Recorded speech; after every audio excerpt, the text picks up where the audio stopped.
Hello.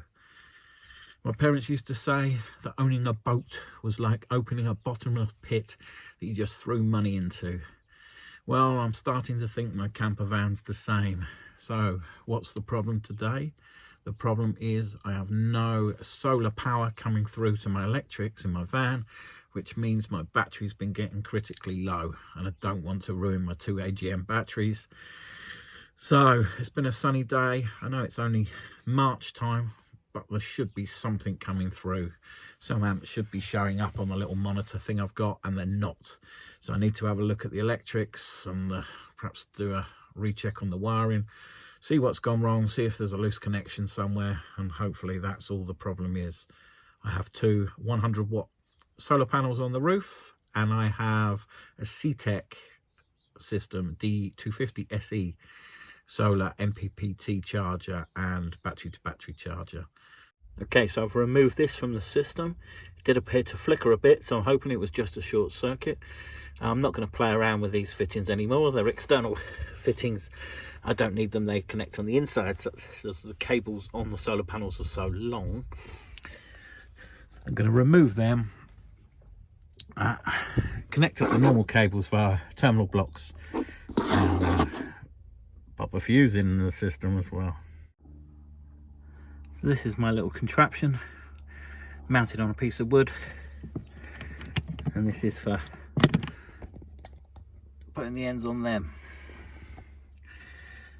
And how it works is once you put the thing in, you hit it with one of these. There we go, we can see there's a charge coming in now. We've got an amber light coming in from the solar panel, top amber light. That's better. So it was a loose connection into that little watt meter, and that was causing the problem. Now I just need to fix those terminal blocks so they're secure, and the fuse so it's secured down, and that's good. Okay, there's hardly anything coming through because it's cloudy at the moment. The sun's going in and out behind the clouds, and there's not full sun across the solar panels. But the fact that it was starting to charge means that it's definitely, you know, even a fraction of an amp means it's working again, which is great. I don't have to rely on the engine running again now. That looks pretty messy. I could do with putting some insulation tape over all those bare metal bits just so they don't short out. Just about see the trip switch through there. That's accessible behind the driver's seat just by standing outside the vehicle and leaning around.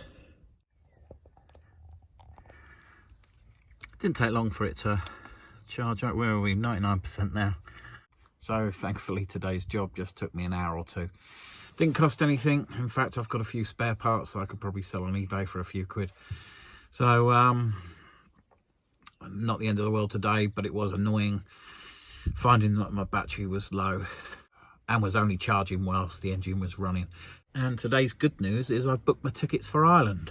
I've booked to go via Pembroke Dock in Wales, across to Rosslare in Southeast Ireland on the 29th of March. That's Tuesday the 29th. I do have my MOT exactly 7 days before.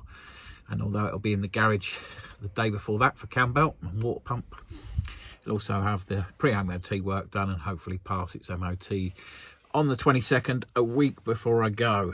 So I have booked a flexi ticket, so if there is a problem I can always change the ticket, and I've booked my return for the summer.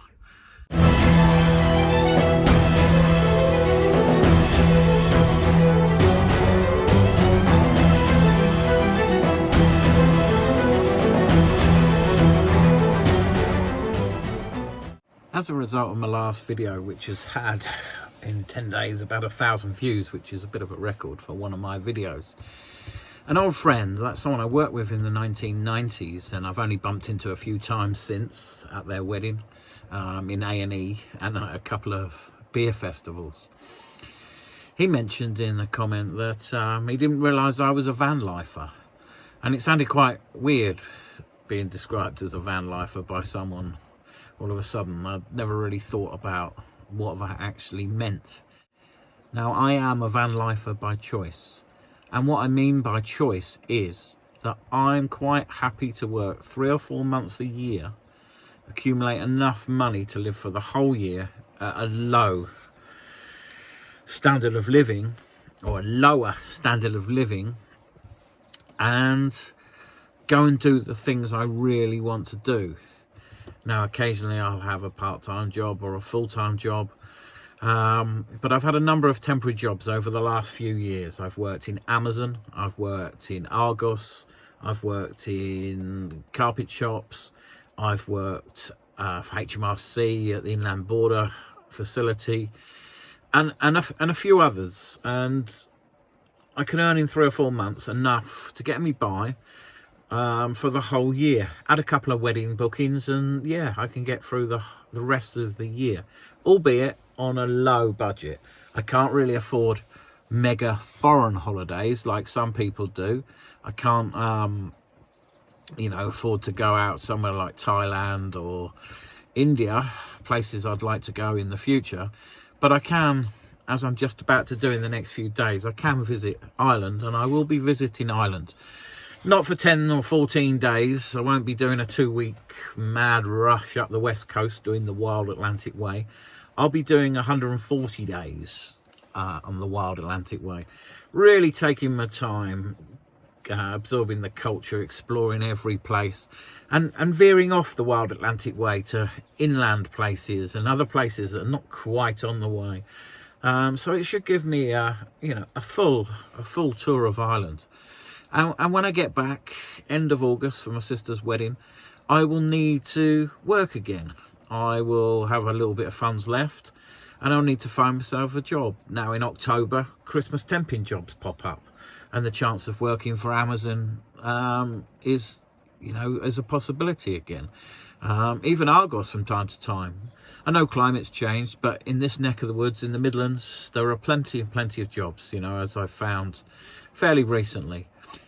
At the moment, I'm just preparing for my next trip, making sure everything's taken care of, and even sorting out medication when I order my prescription on the app, that I can get it collected by a family member who can then post it out to me in a place in Ireland. All these things just need a little bit of preparation and organisation before I go. I'm just leaving my friend's house, and I'm on the way down to Pembrokeshire, where tomorrow I'll be catching my ferry across to Ireland. Just going to set up sat nav now and see how many miles it is.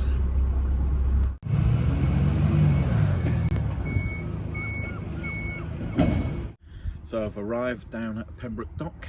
I've checked in, been through security, and security were extremely helpful, and I'm now in the lanes, heading me to use the ship, the Irish Ferries Blue Star 1. This is the first time I've ever used Irish Ferries, and it's the first time I've ever been over to Ireland. Irish Ferries are actually running from my hometown, Dover, to Calais these days, and they put an extra ship on recently, so they must have predicted the old P&O debacle that's going on down there.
care when opening and closing these doors, and particularly when the ship is at sea.